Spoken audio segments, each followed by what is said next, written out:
About 2 years ago, my friend started streaming. He would just sit around and play whatever video game he was trying to complete at the time.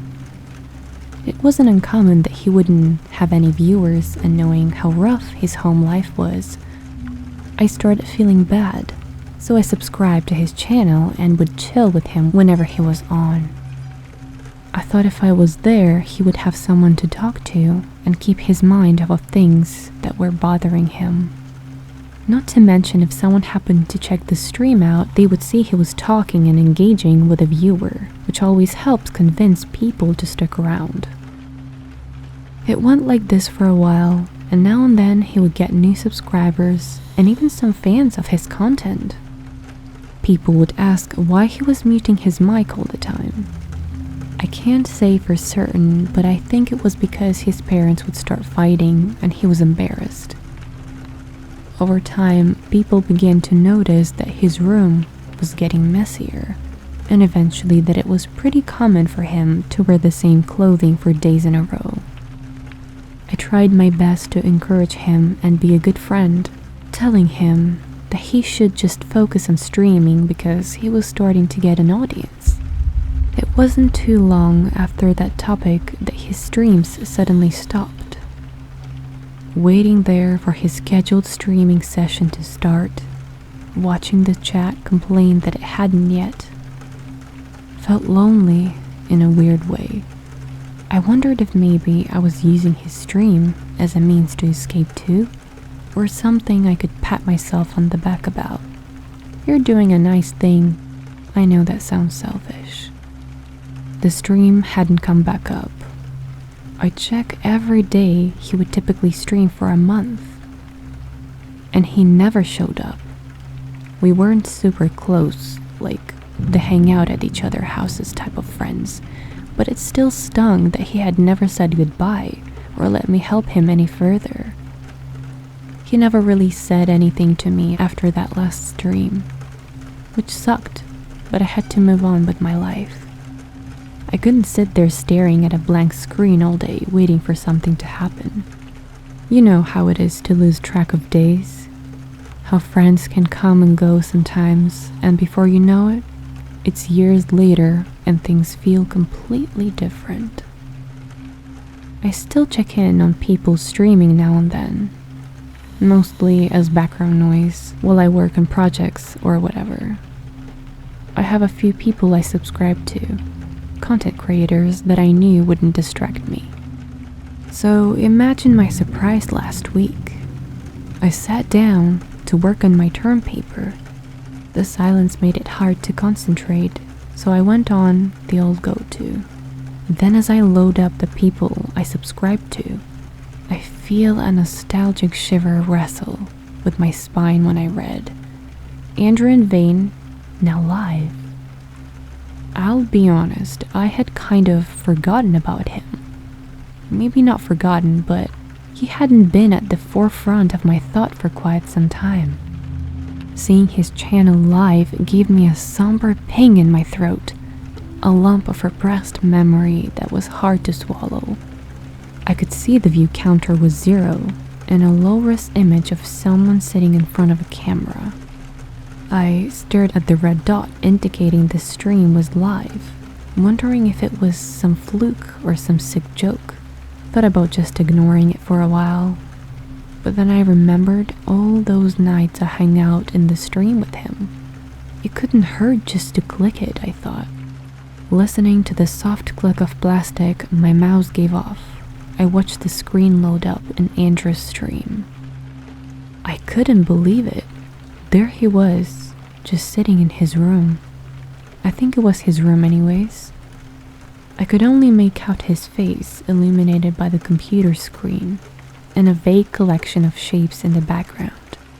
I sat there stunned for a good while, too anxious and afraid to engage, but the way he looked into the camera felt like he already knew I was there. The look in his eyes was almost a physical representation of that ping I felt in my throat upon seeing him online. His camera was pretty low quality, but not so bad that I couldn't make him out. It was almost like someone was trying to censor him, but didn't put the filter up high enough. I kept sitting there, waiting for him to say something. His mouth would sometimes move like he was going to speak, but then he would close it. Still, I saw him moving his hand to the cord of the headset and his fingers clicking a small button to mute the mic. I don't know if that was a comforting familiarity and a painful realization. He had never got away. Just as I was working up the courage to type something, I could see a silver of light appearing in the background, to his right, as if someone had opened his bedroom door. He reached forward and the stream went offline. My computer screen was sent into darkness as I leaned back in my chair, letting out the breath I had been holding in. The situation was surreal enough to completely take me out of my element. I looked at the screen of my phone, also black from an activity. I didn't know if I still had Andrew's number saved. The desire to call his house was a fleeting one anyways. Instead, I decided to call it a night. I had been working too late and likely just needed sleep. The next day would be a better one. Then the next day came. The sun went down, and once again, I found myself sitting at the desk, readying myself to get my project done. I looked at my paper for a good while without anything coming to mind. For whatever reason, I found the thought of using my crutch of background noise to be foreboding. I decided to just face it head on and loaded up the site. Going directly to Andrew's channel, this time I was relieved to see that he wasn't live. Laughing at myself, I moved the mouse to click off the page when I noticed, in the thumbnail of his stream from 2 years ago, his very last stream, the door to his room was over his left shoulder, not his right. Then I remembered he was always a little late to start streaming on Wednesday because he had to take some trash out, and sure enough, his stream went active before I could leave the page. Of course I clicked it. I was already in it. How could I just avoid it? I had to know. Where was he now? It wasn't his room from 2 years ago. So I found myself staring him in the eyes again as his gaunt features peered into the camera. Right away, I bit the bullet and typed a simple "hey" into the chat and sat back. Almost like I expected him to jump through the screen at me.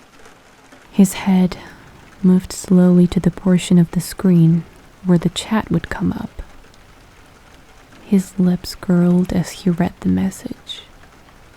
A tiresome grin, half-hearted. "You here?" he replied in the chat. I thought it was odd that he typed it instead of speaking, but I thought maybe his mic was just muted.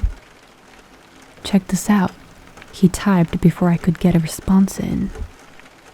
A hand lifted into the frame and brought thin fingers to his cheek. His pointed finger and his ring finger both looked ragged and dark, like they were made of completely different skin that was being rejected by his body. The craggy fingernail of his pointer finger pressed into his cheek, and as he dragged his hand down, in abject horror, I watched his skin part. It was like he was pulling down a zipper, destroying his skin, yet there was no blood. His fingers should have been painted red, but instead, I only saw darkness where his skin had been peeled away. I didn't know if the low quality of the stream made it hard to make out the details, or if there was no details to make out. He lowered his hand and offered the same half-hearted smile, but I wasn't looking at his lips. I was too focused on how the smile contorted the gash he had just given himself. How the skin rippled around the dark pit manipulated by his smile. I couldn't stop being pulled in, watching the hole he had made in his face slowly closing up until the darkness was gone. His head swayed left and right as he was listening to some slow classical music, yet I heard nothing. In fact, the whole time there wasn't the faintest hint of noise. His mic was muted the whole time. The same crack of light started to appear. I expected him to end the live stream, but he just turned his head to look at it. Light from the computer illuminated the back of his head, how his hair had been missing in patches. Where there was no hair, I could see deep yellow bumps with faint purple dotting around the affected area. And the light that appeared behind him wasn't some hallway light slipping in. It was yellow but a darker hue, closer to mustard than anything else. The light got wider. There was no door opening, but the light got wider still, allowing for a fraction of the room to become visible. The mustard light landed on what looked like black plastic, but more organic. Something that was writhing around and reacting to the light. Andrew turned back towards the camera, his eyes almost portraying a sense of content, or I don't know, pride. He smiled, also a prideful expression. The stream turned off. The room was dark and my body retched back, standing to my feet and throwing my chair to the floor. I listened to my chair smacking against the hardwood. Getting up like that was something I was trying to do the whole stream, practically begging my neurons to fire off and let me react. I think it's easy to say what you would do in certain situations, but when you are faced with something so unusual, it's like your brain shuts you out. Like a turtle pulling into its shell for self-defense, or animals who lie still to pretend they're already dead. I didn't think I was in danger, but something in my head begged to differ. I paced around the room for a while, just listening to my footsteps, half expecting to hear something else make noise in the house. Several times I convinced myself to ring Andrew's house. Each time it would ring once and I would end the call. I worked myself into a panic, and at some point I think I just fell asleep. Like I said, I hadn't been getting much sleep, so when I woke up the next day to find it was already getting dark, it felt sensible. Still, with the approaching darkness, I could feel a chorus of ambiguity washing over me. Despite the tizzy I had worked myself into, I had never thought to close the page. Andrew, in vain, was still running on my computer screen, and he was live. Just sitting there while I slept. I could swear as I rose up from my bed, his eyes were following my movements. Slowly, I stepped across the bedroom. I swear I could feel his pupils dilating as he stared into the camera. Dark pupils reflecting the contents of his body that had underneath bloated and scarred skin. Pupils that could swallow me whole. "Sit down," I saw had been written in the chat. Next to that, I could see the length of the stream. He had been sitting there for 5 hours. His head was swaying like it was last time, and as I sat down, I couldn't see the line of light ignite the life behind him. "Why is this happening?" I typed into the chat. I could see his body jumble around, like he was laughing, but his face didn't change to match. Instead, he lifted his hand again, and within his hand was the cord to his microphone. Specifically, the section of wire that contained the button that would mute him. "Would you like to hear me?" he typed in the chat. I felt my insides churning as I read the question. Despite my rational protest, I knew I was going to say yes. I knew before they did that my fingers were going to dance over the keyboard, affirming my desire. As each fingertip made contact with the cold plastic keys, I watched the light grow brighter than ever before. "Yes, I want to hear," the message I typed read. Though I hadn't put any thought into how to word the response, it almost felt like my fingers moved, tugged by strings. He smiled, a dubious smile as his finger pressed down.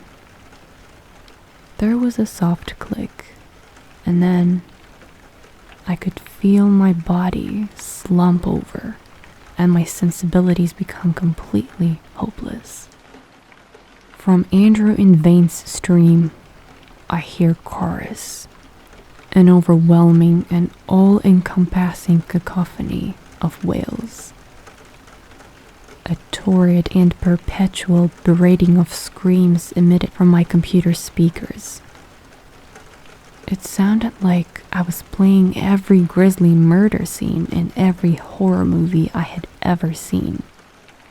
I watched, unable to physically respond as that yellow light flared up like a wildfire, illuminating the entirety of the room.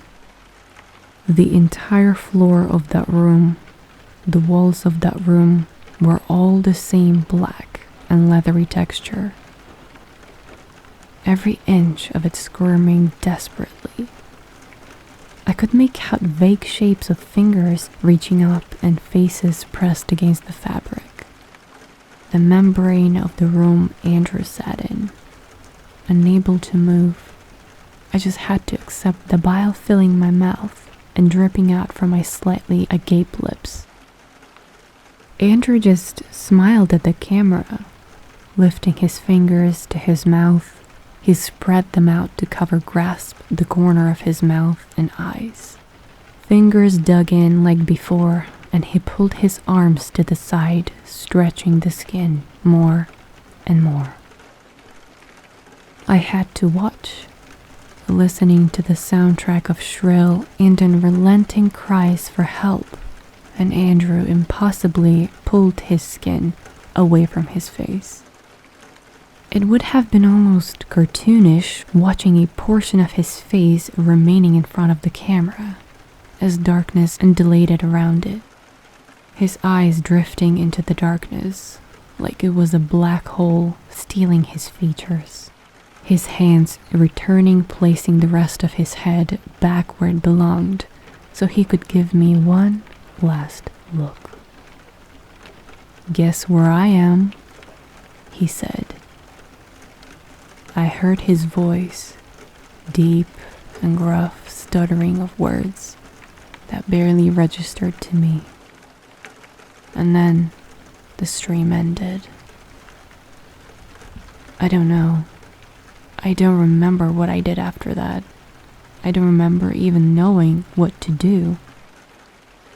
And so a day went by, and another. He didn't come back online again.